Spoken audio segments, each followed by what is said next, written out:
Hello everyone, in this video we're going to go over the solutions for the worksheet in week 5.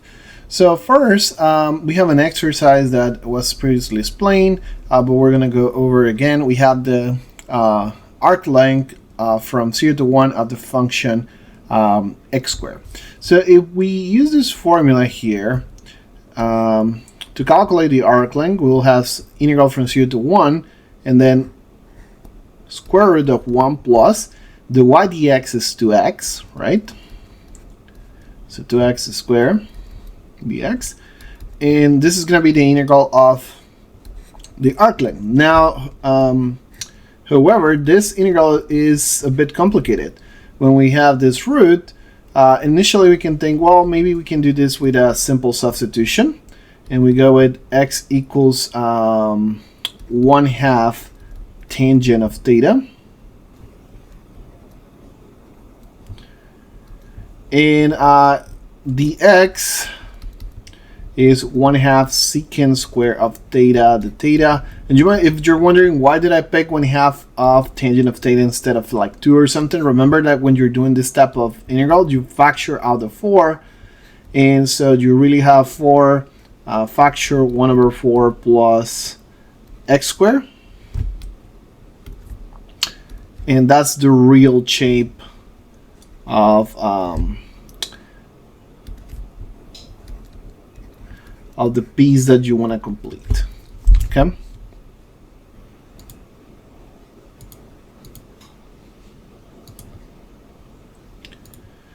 All right. So now, as you can see from here, then that becomes twice the integral from 0 to 1 of 1/2 squared plus x squared. And so now it makes more sense, this substitution, right? Now if you then plug the substitution, then you're gonna have that this is twice 0 to 1, and then this 1/2 is gonna come out, so 2/2, and then we're gonna have here that this is 1/4 tangent squared plus 1 times secant square of theta, the theta. And so now from this 1/4, then it comes out 1/2 out of the root, and still I'm gonna forget the limits of integration for now since I'm transitioning to theta. And this is going to be secant square, and so secant square square root is going to be secant, and so this is going to be secant cube of theta, the theta. Now we previously did a video where we explained how to get this integral, the secant square, the secant cube of theta, the theta, and so we're just going to apply the result here. If you have doubts about that, please check the video on how to calculate powers of secant. So the integral of secant cube is going to be 1/2 tangent of theta, secant of theta, plus 1/2 of the log of secant of theta plus tangent of theta.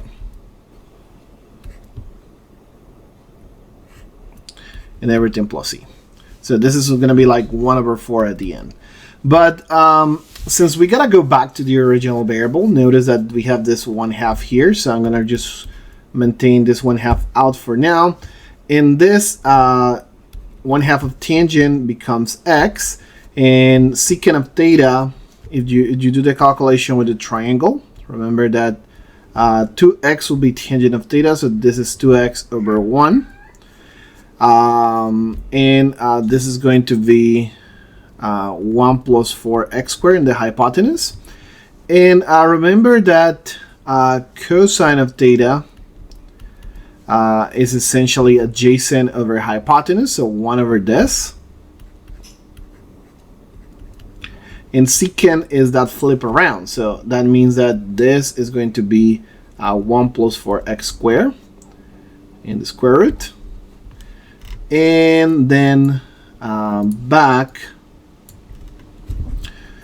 we're going to have here plus 1/2 of log of secant, which is square root of 1 plus 4x squared, plus tangent, which is 2x. And that's it. And now this is going to go between 0 and 1. And so plug in, if I plug in 0, notice that if I plug in 0, this becomes 0. And this becomes 0 because it becomes log of 1. Log of 1 is 0. So it's really I only plug in 1 here, and that's going to give me the result. So if I plug in 1, I get square root of 5 here. So I'm going to get 5 square root of 5. Sorry, 1/2 square root of 5 from this first term over here. And then plus 1/4. And then from here, I'm going to get log of a square root of 5 plus 2. And so this is going to be the arc length of this. Obviously, you can also approximate numerically if you have a way of doing it via calculator, but this is the best way that you can do doing this by hand. Now let's go to exercise number 2. In exercise number 2, we want to find the arc length of y equals x to the 4 over 4 plus 1 over x squared between 1 and 3. Notice that y prime is essentially x cubed, and then this is x to the minus 2, right? And so when I take derivative of this, I'm going to get minus 2. So this is going to give me minus 1 over 4 times x to the minus 3. Okay? So this is what y prime is. Remember that we want to actually find out what y prime square is going to be. So a good thing that we can do is like right away take this out, and I can see this as x cubed minus 1 over 4 x cubed, x squared. And so I can kind of move this around a little bit. This is going to be 4x to the 6 minus 1 over 4x cubed, and then x squared. And then I can open that binomial, and this is going to be 16x to the 12 minus 8x to the 6 plus 1 over 16x cubed. X to the 6, sorry. 16x to the 6 when I put that in there. So this is just y prime square. Now if I do 1 plus y prime square, which is what is going to be inside of the root, notice that that's equivalent to doing 16x to the 6 over 16x to the 6, which is 1, plus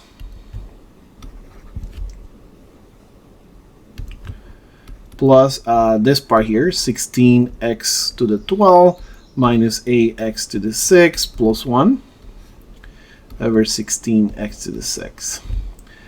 And so as you notice, if I add this together, I'm going to have everything with the same denominator, 16x to the 6. And then when I'm adding this to, I'm just going to have 16x to the 12 plus 8x to the 6 plus 1. So it's kind of like I changed this binomial, but I traded the minus for a plus.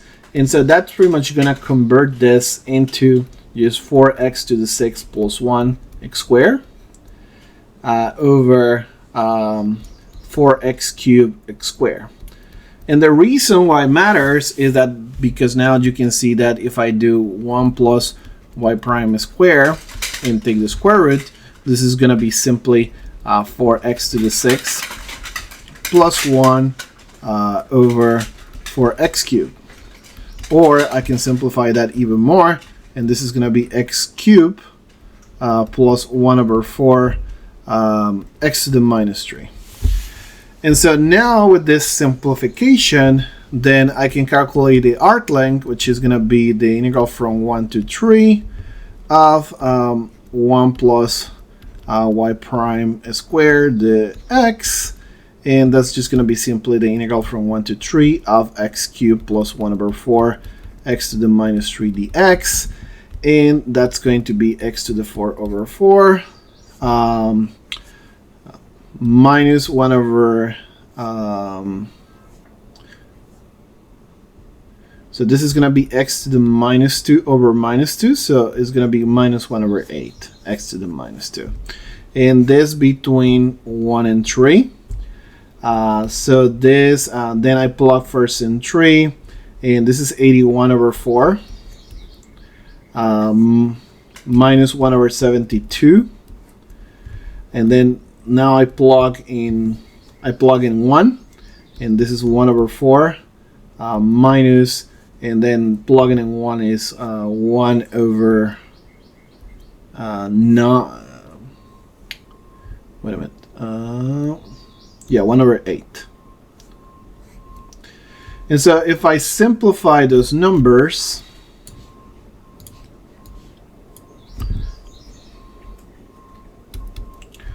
this 81 over 4 minus 1 over 4 is 80 over 4, which is 20. So I got this and this.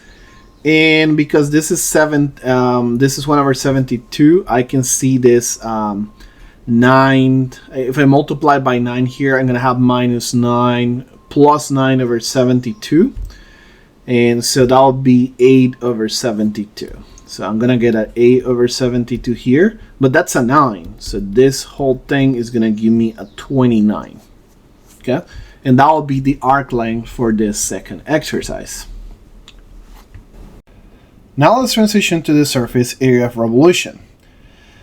So first we have this function y equals x squared, and we're going to go from 0 to 1, revolving around the x-axis. So this is going to be a similar calculation to the arc length that we had before.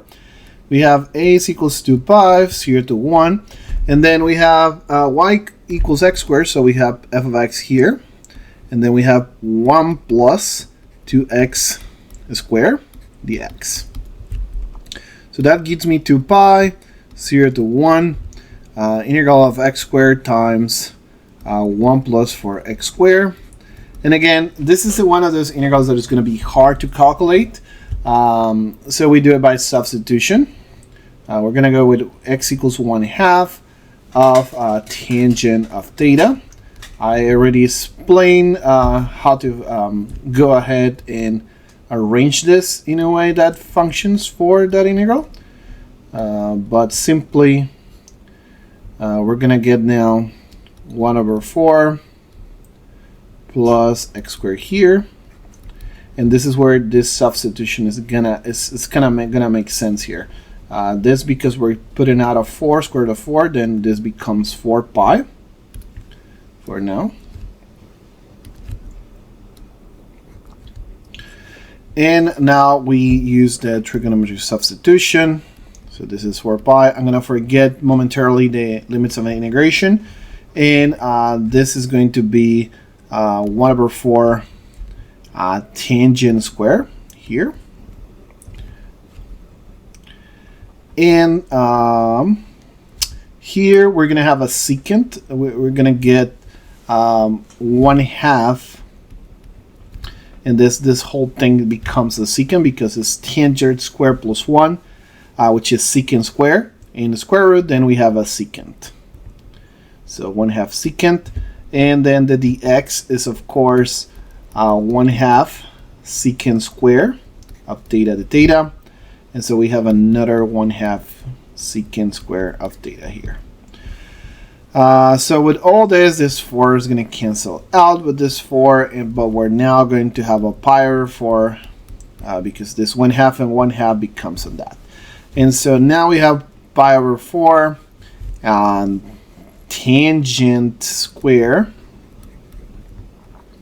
secant cube of theta, right? And so the easiest way to transition this is I kind of can't transform tangent square and secant square minus 1. And so notice that this now becomes pi over 4 integral of secant to the 5 of theta, the theta minus integral of secant to the 3 of theta to theta. Okay. Now both of these integrals were showcased how to be solved on the video on powers of secant. So just make sure to check what those are. But in the meantime, I'm just gonna go ahead and put the result here. This is pi over 4. The integral of secant to the 5 is 2 tangent of theta secant cube of theta plus 3 tangent of theta secant of theta plus 3 times log of secant of theta plus tangent of theta, and everything here divided by 8. And this is just secant to the 5 now minus, and then the secant cube, which is 1/2 of tangent of theta secant of theta minus 1/2 of the log of secant plus tangent.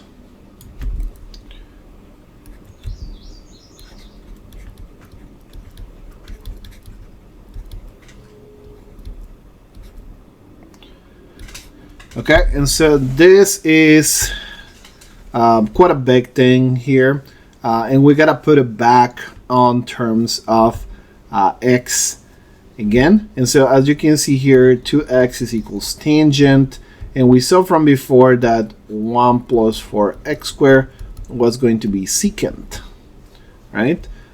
So you can simplify, and let's forget about this for now.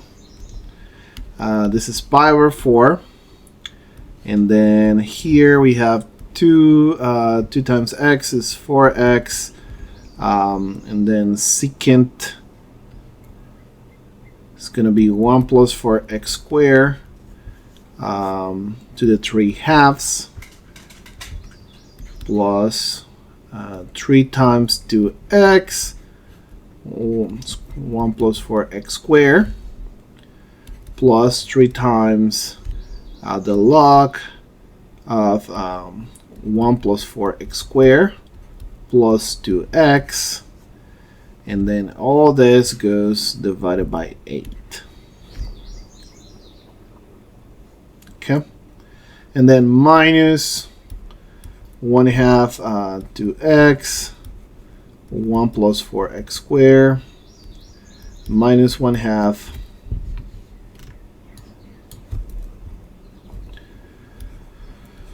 log of absolute value of square root of 1 plus 4x squared plus 2x. So this is a gigantic integral, and this again goes between 0 and 1. And so let's review what happens when we get to 0. When we plug in 0, this becomes 0, this becomes 0. So this part 0, this part is also 0. This part is also 0, this part is also 0. So I don't have to worry about plugging in 0, I just got to worry about plugging in 1. So plugging in 1, this is pi over 4, and then now this becomes 4, 5 to the 3/2 plus, and then plugging in 1, this is 6, the square root of 5, plus 3 log of square root of 5 plus 2, and all this divided by 8, and then minus 1/2. Well, 1/2 plus 2 kind of cancels out, and this is just the square root of 5. So minus the square root of 5 minus 1/2 of log of square root of 5 plus 2. So that super cumbersome value can be put on the calculator if you want to, and that will give you the final result for this surface area value. Okay, so now let's transition to the last exercise, and is we want to find the surface area of y equals y equals x cubed between 0 and 2. So hopefully that doesn't give me worse integral than this. So y equals x cubed between 0 and 2. And so the surface area will be 2 pi integral between 0 and 2 of x cubed, and then it's going to be squared of 1 plus the derivative of this is 3x squared, so this is going to be 9x to the 4th dx. And so luckily seems that I can get away with just doing a simple substitution. U equals 1 plus 9x to the 4. Du is just going to be 36x to the 3 dx. And so I can see the x to the 3 dx here. Just to make a change, this will be a square root of u, and x to the 3 dx will be du over 36. So that kind of works out. And I can kind of replace the limit for a change. So if x is equals 0, u is going to transform in 1. And if x is equals 2, then this is 2 to the 4, which is 16. So I'll have to see 9 times 16, which is 144, plus 1 will be 145. Okay, so that changes my limit in there. And this is 1 over 36, and this is the square root of u. So now this is going to be u to the 3 halves over 3 halves when I integrate. And then between 1 and 145. I can kind of simplify this to fit if you want to. This will be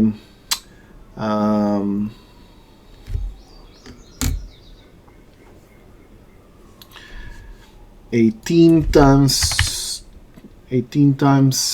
3, which is 54.